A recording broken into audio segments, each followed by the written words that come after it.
Bonjour à tous, je suis ravie de vous retrouver sur le plateau d'une semaine en Lorraine pour déjà la dernière émission de l'année, une année riche en découvertes, en émotions et en humanité.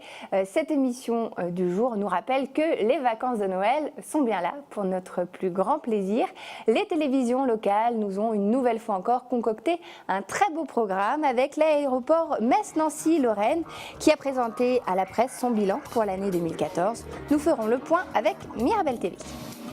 L'arrivage massif de cadeaux avant Noël à la poste, Mosaïque TV nous plongera dans le monde des lutins de Noël. C'est le dessert incontournable des fêtes de Noël et chaque année, les fédérations de pâtissiers de Lorraine mettent au point de nouvelles recettes. La bûche 2014 s'appelle Perle de Noël. Il y a quelques jours des fêtes et en période de vacances, la neige se fait toujours désirer dans les Vosges. Nous ferons le point sur les conséquences de ce climat trop doux. La neige au Snowhall, on est sûr d'en trouver. Une petite remise à niveau de ski s'impose.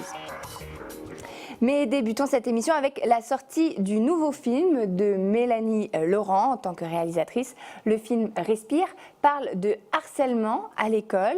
D'après une récente étude, 10% des collégiens en seraient victimes. Qu'en est-il réellement? Quelques éléments de réponse avec l'Observatoire international de la violence scolaire et la division académique du numérique et bien sûr Vosges Télévisions. Toi, je suis une copine de classe.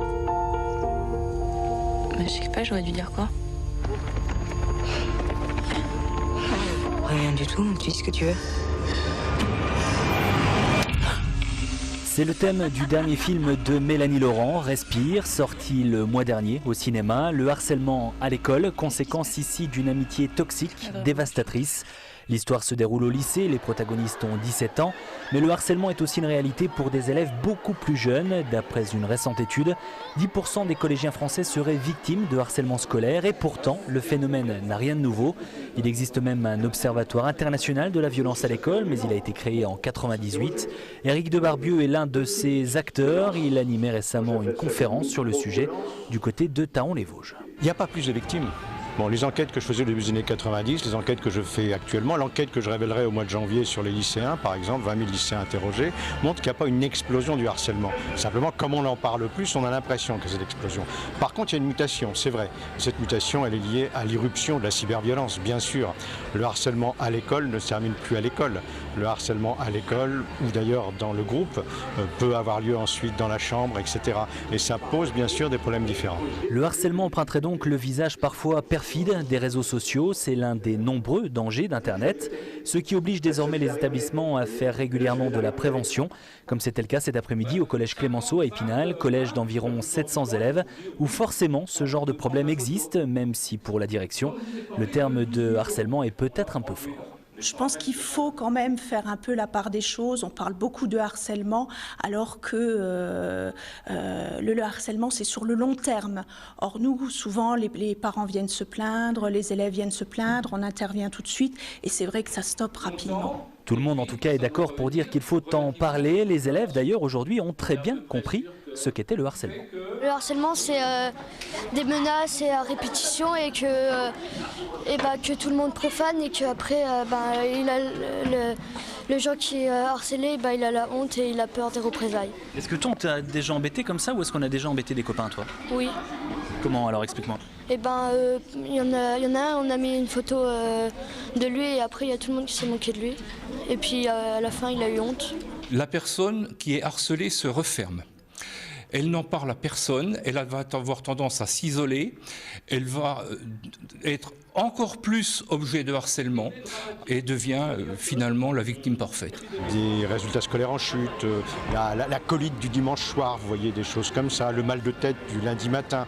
Ça peut être complètement autre chose, mais ça peut aussi être des signes qui doivent nous attirer notre attention. Le harcèlement, c'est ce que je dis sans arrêt aux gosses. Le harcèlement, si t'en parles pas, il s'aggravera.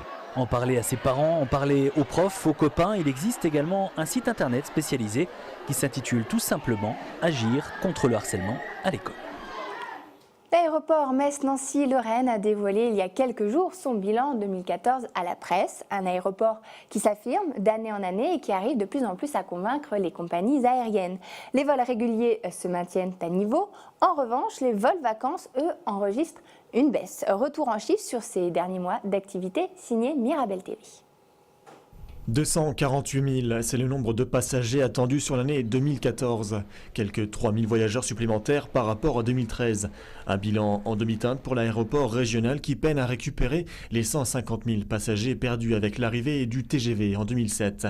Pour autant, l'aéroport souhaite acquérir la confiance et la reconnaissance des Lorrains, mais également des compagnies. On a une offre qui n'est pas effectivement celle de Paris, on a une offre qui n'est pas effectivement celle de Strasbourg, qui priorise effectivement des low-cost, je dirais, intra-territoire, mais on a la chance en tout cas de savoir s'affirmer, de garantir déjà d'une part d'avoir de bonnes relations, c'est-à-dire de bons services auprès des compagnies, donc une qualité auprès des clients, et de s'affirmer quant à notre capacité à faire auprès des compagnies nouvelles. Il faut les convaincre, ces compagnies, il faut les convaincre que l'on sait les traiter, il faut convaincre aussi que l'on sait apporter une vraie valeur ajoutée par rapport à leurs demandes et par rapport à leurs clients, par rapport à leur image de marque, puisqu'on vend leurs produits. Donc tout ceci est vraiment rentré maintenant en ligne de fonctionnement. On est entendu, soyons reconnus. Desservi par 3 vols quotidiens, Lyon reste la destination la plus prisée avec 53 000 passagers transportés par la compagnie Hop à la fin novembre. Nice est en progression de 2,5% et totalise 22 000 passagers. La ligne sur Casablanca, ouverte par Jetarfly en décembre 2013, présente un bon résultat. Avec un vol par semaine, le Boeing 737 de 189 sièges affiche un taux de remplissage moyen de 73%. Malgré tout, dans les perspectives 2015, aucune nouvelle destination dans les vols réguliers. L'aéroport semble miser davantage sur le hub, entendez par là correspondance. On a eu une politique de hub avec le hub de Lyon. Et donc 26 destinations, on ne communique pas encore assez, je trouve. On ne va pas de Metz, Nancy, Lorraine à Lyon, on va de Metz, Nancy, Lorraine à Rome, à Prague, etc. via Lyon, dans un cadre tout à fait continu. On n'attend pas, on sort d'un avion, on ne s'occupe pas des valises, et ça marche. Ce qui marche moins bien, par contre, ce sont les vols vacances qui enregistrent une baisse de 7,3% contre 19,2% en 2013. Cela lié à une réduction des capacités d'avion et un démarrage tardif de la saison. En 2015, 4 nouvelles destinations seront proposées au départ de Metz-Nancy-Lorraine, Lanzarote, Izmir, Minorque et l'île grecque de Santorin.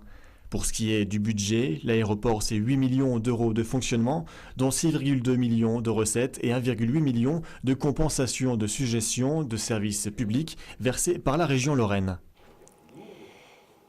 Et à l'heure des fameuses vacances de Noël, du repos, des festivités et même des départs en montagne ou ailleurs, il y en a pour qui cette période n'est vraiment pas de tout repos. La semaine avant le 25 décembre est celle de tous les records et aussi celle qui implique le plus de travail pour les employés de la Poste qui se transforment en véritable lutin du Père Noël. Mosaïque TV nous propose une immersion dans la partie cachée de la livraison des cadeaux. On est un petit peu le petit lutin du Père Noël, hein. On vient, on essaie de faire plaisir à tout le monde, ramener les paquets dans les meilleurs délais pour que tout le monde puisse remplir le dessous de son sapin. C'est l'effervescence actuellement au centre de tri de Vousvillers. Compte tenu de la grande générosité du Père Noël cette année, il a fait appel aux facteurs. Ils sont chargés de trier et d'acheminer tous les cadeaux au plus près des maisons des enfants sages pour qu'ils puissent les recevoir à temps le 25 décembre. La Poste distribue des colis tout au long de l'année, mais compte tenu de l'aide que les facteurs apportent au Père Noël, le nombre de paquets à traiter a fortement augmenté. La période de Noël va démarrer fin novembre, début décembre. On multiplie par 2,5 en moyenne, si vous voulez, le trafic colis. Pour Vousvillers, on passe de 900 colis jour à 2400. Et pour l'établissement courrier, l'ensemble des sites dont je vous ai parlé tout à l'heure, on passe de 3000 colis jour à plus de 5000. L'établissement courrier comprend les sites de Vousvillers, Forbach, Rohrbach-les-Bitches et Sarreguemines-Ville. Pour répondre à cet afflux massif de colis, la Poste a adopté une organisation particulière.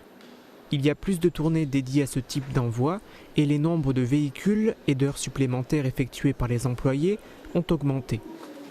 Les journées du 17 et du 18 décembre sont traditionnellement les plus chargées en colis, le Père Noël faisant en effet chaque année appel aux facteurs. Ils ont un temps défini pour effectuer leur travail. Il y a 48 heures de délai, 48 heures. Donc on essaie au maximum de s'y tenir. Alors, pour la majorité des paquets, on va y arriver. Tout dépend également de l'acheminement. Parce que c'est vrai que la plateforme qui nous envoie ces colis, ça se situe à Bar-le-Duc. Et il est clair qu'eux aussi ont un surcroît de travail très important. Donc il se peut que parfois les paquets prennent 12 heures ou 24 heures de plus du fait des traitements supplémentaires qu'on exige. Le jour de Noël, les enfants vérifieront si les lutins du Père Noël ont bien rempli leur mission. C'est le dessert incontournable des fêtes de Noël, le dessert star que les petits et grands adorent d'ailleurs. La bûche de Noël est une tradition très ancienne qui est à l'origine liée à la célébration du solstice d'hiver. Les familles faisaient flamber dans leur cheminée un énorme morceau de bois qui se consumait durant toutes les fêtes. Cette bûche à qui on donnait des vertus protectrices est donc toujours célébrée, mais aujourd'hui d'une autre manière, une manière beaucoup plus gourmande. Jacques Dudot, artisan pâtissier, nous présente l'une des versions 2014 de ce dessert, celle élaborée par la Fédération des pâtissiers de Lorraine, une véritable perle de Noël que nous présente Mirabel TV. Douceur, finesse et la petite transition salée qui permet vraiment de faire un ensemble très agréable. Et tous les ans, les qualificatifs ne manquent pas, car la star, c'est bien elle. Chaque année, à pareille époque, la bûche truste les étals des boulangeries lorraines pour le plus grand bonheur des gourmands. Pour que la magie opère à chaque réveillon, une recette inédite est élaborée par la Fédération des boulangers de Lorraine. La perle de Noël, c'est son petit nom de scène. Nous vient tout droit des Vosges, mais aura un petit air breton. Nous avons une bûche à base d'une bavaroise chocolat blanc parfumé à la vanille. Sur un petit lit de biscuits viennois, nous avons mis un petit caramel beurre salé, des pêches caramélisées, et tout ça posé sur un lit sablé breton. Voilà, donc une petite note bretonne cette année sur cette bûche. Noël, une période importante pour ces artisans qui réalisent une part considérable de leur chiffre d'affaires pendant les fêtes. Avec 1000 mets à réaliser d'ici le 24 décembre, le droit à l'erreur est infime. Et entre la préparation des différentes crèmes, des biscuits et le montage, il y a une étape qui prime par-dessus tout, celle de la décoration. Le décor fait beaucoup pour l'œil du client. Bon, il ne faut pas négliger le goût non plus, mais on va dire que la première approche la plus importante, c'est le décor.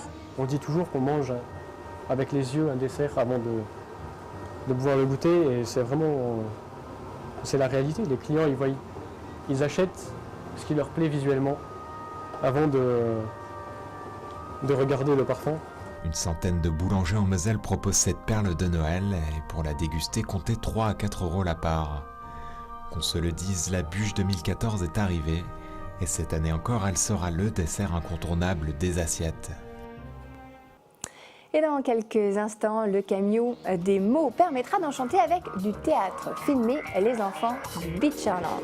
La piste de ski indoor d'Amnéville-les-Thermes, le Snow Hall qui nous assure de pouvoir glisser tout au long de l'année, nous ouvrira ses portes. Mais revenons sur un sujet qui nous tient particulièrement à cœur, les vacances. Pour ceux qui ont prévu de partir dans les Vosges ou pour ceux qui y vivent, l'heure est au flegmatisme puisqu'à quelques jours de Noël, la neige n'est toujours pas suffisamment tombée.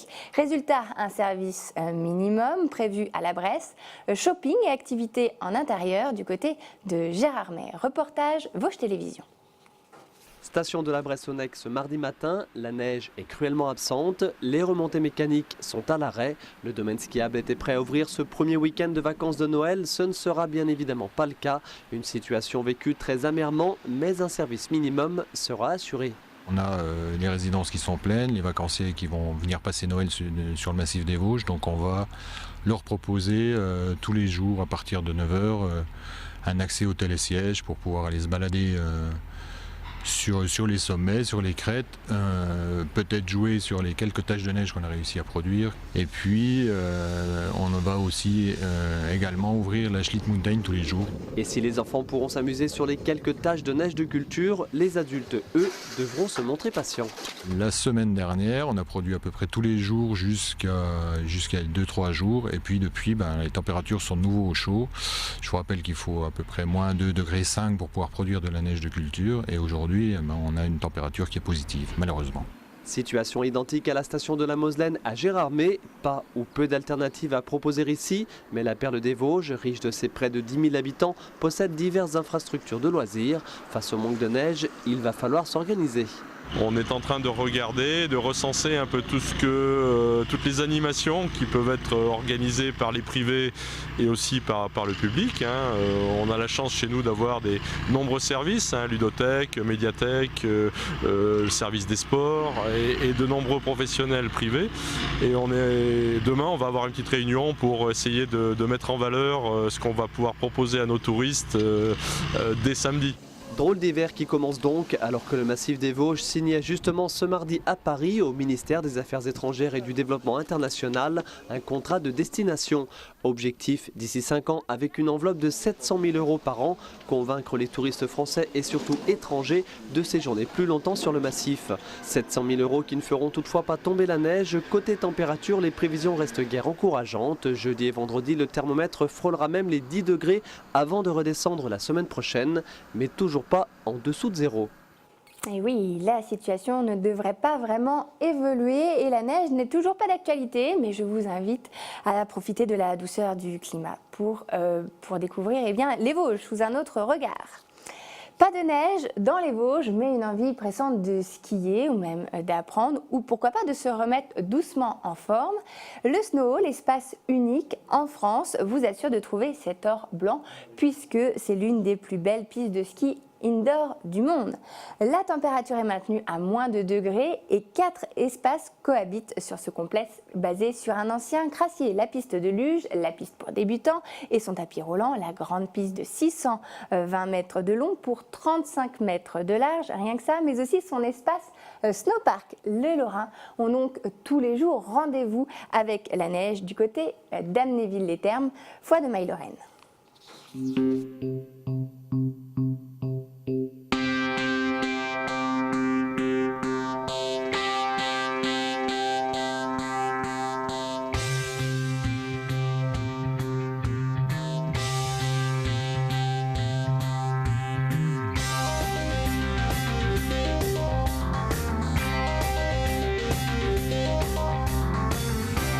Le Snow, c'est une piste de ski intérieure qui mesure 620 mètres de long pour 90 mètres de dénivelé et 35 mètres de large.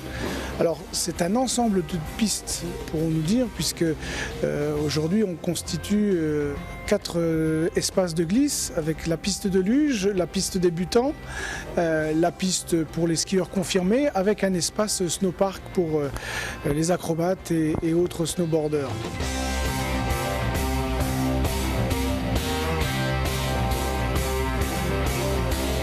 Elle est très particulière dans le monde, puisque de par sa longueur et son dénivelé, son aspect technique convient aux plus grands sportifs du monde, puisque nous avons vu défiler ici non seulement les grandes équipes, mais également les individualités que l'on connaît. Sur le début de la descente, on a une piste qui est rouge, et après c'est bleu, et c'est l'idéal pour apprendre à skier, bien sûr. Et puis, pas que pour apprendre, on a beaucoup de clients qui viennent aussi rechausser avant de partir en montagne. On a des gens qui viennent toute l'année, on a des écoles, on a des clubs, on a un club de ski, il y a handisport aussi. Les personnes qui viennent ici pour la première fois, déjà ils sont impressionnés quand ils sont derrière les vitres du bar ou du resto. Et ils ont toujours du mal à s'imaginer qu'il fait froid sur cette piste et que c'est de la vraie neige. Vous viendrez comme vous êtes, par tout temps, et pour prendre du bon temps. Du théâtre avec des caméras et des micros, tout ça dans un camion. Voici une expérience que les élèves d'Enchenberg dans le Beacherland n'auraient pas dû connaître en raison des coûts de cette prestation. Le destin en a finalement décidé Autrement, la municipalité n'a finalement rien eu à payer. Le camion démo s'est déplacé gratuitement devant l'école. Résultat, certains primaires qui n'avaient jamais eu la chance de faire du théâtre étaient tout simplement aux anges. Durant une journée, les élèves y ont joué à des scénettes. Ces scénettes seront visibles sur Internet et présentées à un concours national. TV Cristal nous fait vivre cette magnifique expérience. Le temps est venu de nous séparer.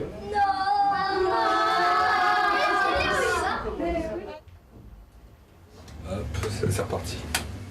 École d'Enchambert, le Dragon Vert, CE1, séquence 2, prise 1. Marcel Minus était donc un chevalier minuscule, chétif et qui avait peur de tout, même de son reflet dans le miroir. Marcel Minus était... Un studio d'enregistrement vidéo itinérant, c'est le principe du camion démo. Le poids lourd se déplace dans toute la France et propose aux élèves des classes de primaire et du collège d'y jouer des scénettes. En 2013-2014, 300 vidéos ont été réalisées. Celles-ci sont systématiquement présentées à un concours national. Le déplacement du camion à Enchambert avait été proposé à la municipalité, mais le coût, 1 500 € pour la journée, était trop élevé pour Enchambert. La commune a donc refusé. Mais parfois la chance sourit au pays de Beach, et là, ce fut le cas. Le camion démo a exceptionnellement décidé d'offrir ses services en s'installant juste devant l'école suite à un désistement de dernière minute de la part d'un client. La difficulté dans les villages, c'est toujours effectivement de partir à la ville, l'organisation, le coût des transports, et là c'est vraiment l'opportunité. Le camion démo vient chez nous avec son studio d'enregistrement. Comme ça, je pourrais te voir avec les caméras pour le voir. Et c'est pareil pour le monsieur Marcel, t'étais vachement bien caché, t'étais même un tout petit peu trop caché. Donc ce que tu vas faire, c'est que tu vas pas faire... Sitôt la nouvelle tombée, les élèves ont bénéficié de 3 semaines pour se préparer. Il a fallu écrire les scénettes, créer les décors, distribuer les rôles, apprendre les textes et répéter. Seuls quelques détails étaient à corriger une fois les caméras posées. 3 semaines de préparation, c'était un petit peu court, parfois long pour les anxieux, mais ce que ça apportera aux enfants, c'est que chacun aura appris à jouer un rôle, peut-être dans un personnage auquel il ne s'attendait pas, et c'est surtout de pouvoir en fait participer en groupe, de pouvoir faire quelque chose tous ensemble. C'est toute une classe qui à chaque fois a participé, du CP au CM2. Le corps enseignant s'avère très satisfait du travail fourni. Je les ai trouvés très investis dans la mesure où très rapidement ils ont intégré les textes, ils les ont appris, ils ont bien tenu compte de toutes les remarques qu'on pouvait donner sur la mise en scène, sur l'interprétation, sur l'élocution, etc. Ils ont vraiment tout intégré très rapidement pour aboutir à cette scène que nous avons tournée aujourd'hui. Même de son reflet dans le miroir. Et encore, vous m'avez jamais vu face à un araignée.